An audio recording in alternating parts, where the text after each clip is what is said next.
En este episodio vamos a ver el desquite de los cuernos de Josefina a Napoleón.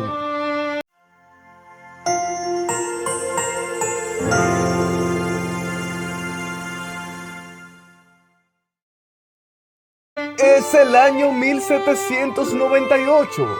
Recordemos que Napoleón había partido de Francia a Egipto con el propósito de cortar la ruta comercial de los ingleses con la India y Oriente Medio. En Francia se había quedado la esposa de Napoleón, Josefina. ¿Recuerdan aquella Josefina? Josefina de Beauharnais. Y en ausencia de su marido, continuaba en sus andanzas. Ya habían pasado 6 meses desde que Napoleón confirmara lo que su esposa hacía. Noticia que no tardó mucho para que lo supiera toda su tropa. Cuenta la historia que Napoleón se dio cuenta que los soldados lo miraban con aire burlón. Pero después de reflexionar un poco, decidió que el mejor modo de recuperar su prestigio era consiguiéndose una novia nueva. Así que el macho alfa, pelo en pecho, llamó a su ayudante Berthier y le dijo: busque las mujeres más bellas del país y tráigamelas. Sorpresa se llevó cuando Berthier le lleva tremendo saco de gordas. ¡Pobre Napoleón! No pega una, pensando en Caperucita, y le sale Fiona, la de Shrek. Por otra parte, desde hacía algún tiempo, la vida en el Cairo se estaba organizando un poco a la manera occidental. Pero es el 30 de noviembre, cuando esta localidad había retomado una normalidad suficiente como para que Napoleón abriese las atracciones del Tívoli, una especie de jardín donde se abrían todos los días cafés, tiendas y establecimientos de baño. Es allí que Bonaparte descubre una mujer joven de extraordinaria belleza y vivacidad, llamada Paulina Faurés. Paulina Faurés, que es en quien nos vamos a concentrar en este relato histórico de amor. Se casó con el teniente Jean-Noël Faurés.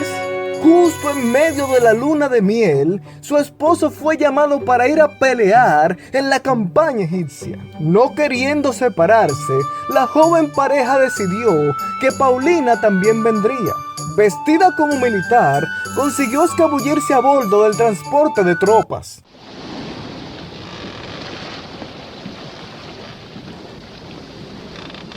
Paulina permaneció sin ser detectada hasta que arribó a Alejandría. El 30 de julio de 1798 llegaron al Cairo. A partir de ahí, pudo vestirse una vez más como mujer. Cuentan las crónicas que Paulina era una mujer de hermoso rostro ovalado, largo cabello rubio y dientes perfectos. Para ese entonces tenía unos 22 años de edad. Un día, estando ella en el Tívoli, coincidió con Bonaparte. Al mirarla, se quedó perplejo. Enseguida envió a uno de sus soldados a pagar su cuenta. Napoleón va y la saluda y le dice que espera volver a verla en un lugar con menos personas. Paulina sonrió y se retiró contenta. No era fácil la muchachita. 2 días después, el teniente Faurés, esposo de Paulina, marcha hacia el delta del Nilo. Ocasión que aprovecha Bonaparte, llama a su ayudante Durot y le dice lo siguiente: le darás a entender hábilmente que me gusta e intentarás hacerle aceptar una invitación para cenar conmigo. Durot, que no era un hombre muy refinado, le dice de forma militar: ciudadana, vengo a decirle que usted le gusta al general y que la quiere como su amante. A lo que Paulina respondió con un trancazo de puerta en la cara. Al ver el desastre que cometió Durot, que no sé cómo no le cortaron la cabeza, el general, que no se da por vencido, envió todas las mañanas a otro comandante llamado Junot con cartas y presentes a la casa de Paulina. Ella leía las cartas y los regalos eran guardados en un cofre escondido de su esposo. En los días siguientes, Bonaparte hace que el general J.P. le envíe una carta a la chica invitándola a cenar.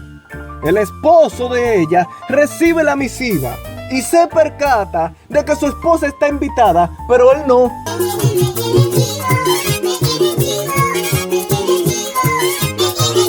Se sorprende, pero la deja ir a la cena. Cena que en realidad había organizado el propio Napoleón, todo para encontrarse con ella. La sienta junto a su mesa, comienza a cenar y de repente se derrama inadvertidamente una taza de café sobre los vestidos de Paulina. A lo que Napoleón le pregunta al general J.P. ¿dónde hay agua? El general le contesta, en mi habitación. Bonaparte se la lleva a la habitación y regresan 2 horas después.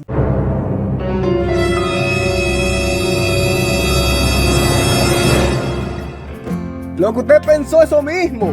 ¡La rifaron! Entonces Napoleón jugó su carta maestra. Envió una carta donde felicita al teniente Furés y al mismo tiempo le daba la orden de ir a Francia en una misión para entregar un mensaje al directorio.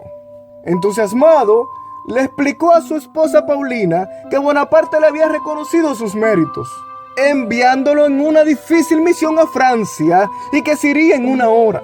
Abordó el Chasseur el 28 de diciembre de 1798.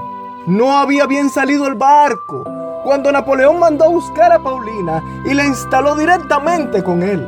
La misión encomendada a Furés solía prolongarse hasta 3 meses, aunque en su caso el barco en el que iba fue interceptado por la fragata HMS Lion al día siguiente de partir.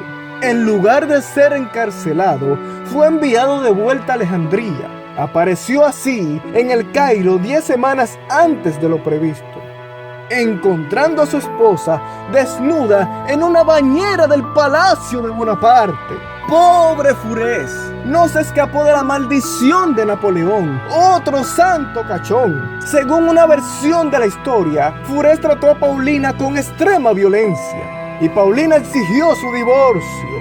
Después del divorcio, ella volvió a adoptar su apellido de soltera, dejando esto el camino libre para que el general se siga comiendo la vaca por libre. Esta relación llegó al punto de que si Paulina le daba un hijo, se divorciaría de Josefina. Aún así, eso no le alcanzaba a Bonaparte para vengarse del engaño de su esposa. Quería una venganza mayor y a partir de ese momento compartía carruaje en los paseos por la ciudad y sus alrededores. Bonaparte, como romántico empedernido, llegó a llamar a Paulina cariñosamente Cleopatra y la generala, tanto en sus cartas como de forma personal. El 23 de agosto de 1799, Napoleón tuvo que regresar a Francia para luchar contra los austriacos. Antes de salir de Egipto, le dio el mando tanto del ejército como de Paulina a su general Kleber.